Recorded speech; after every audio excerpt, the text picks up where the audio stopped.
Second part of this understanding, please subject for approval.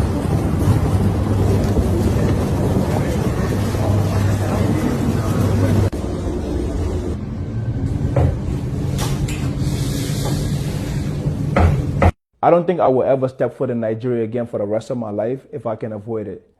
I just got deported from Nigeria and it was the most dehumanizing, humiliating experience ever in my life. And it wasn't just because I was getting deported, but it's because how I was treated. And it's absolutely breaking my heart that I have to make this video because if you know me, you know my love for Nigerians really like go deep, bro. Like, a country that doesn't get the flowers that it rightfully earned and deserved is Nigeria. Listen, I'm obsessed with Nigerians to like an unhealthy level. Like, I love Nigerians so much. The creativity, the tenacity, the drive.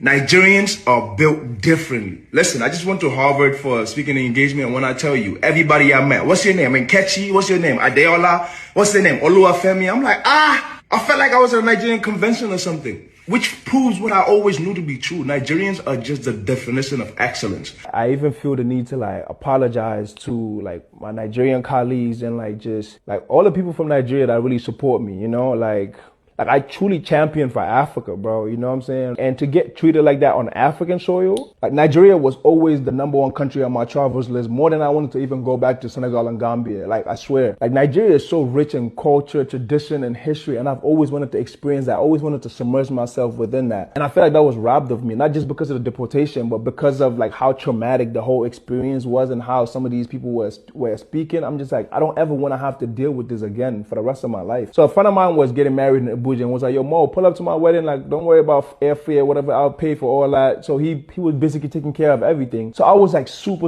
excited. And I've had this thing where like in every African country I go to, I always want to go to like an orphanage and figure out like, you know, how I can contribute or anything of that sort. So I was like, yo, let me figure out what I can do to give back to the people of Nigeria. So I spent thousands and thousands of dollars of my own money and just was already making connections with people that are out there on the grounds and like figuring out how to like get the fundraiser going and everything. And I feel like also like just the way that charity is done in Africa, it can be very dehumanizing. And I just want to kind of like change how that is done in a sense. As I got to the airport, they were asking me like, what's my visa? And I'm like, oh, the person that invited me like took care of it. But it's because the system in Nigeria was down. They didn't get any like update or anything of that sort. So I had to make an application at the airport and I got the confirmation that the application was submitted. So I thought that once I get to Nigeria, I would get the approval letter, or at least there's something that I can like, you know, figure out there. But that wasn't the case. I got to Nigeria and they were like, oh, your visa's still not approved, but the system is down. We can't even check it. And they took me to an office and I was talking to this one guy and his shift ended and he left. And I was there by myself. Legit, nobody was giving me information, nothing. I was hungry, thirsty, nothing, bro. I even got outside one time trying to speak to somebody and the guy legit ignored me to the point where somebody had to look at him and be like, yo, respond to him. And he was like, what do you want? Like, he was like, just go back over there. I'm just like, that was so disrespectful. I was legit just trying to get an update on what was happening.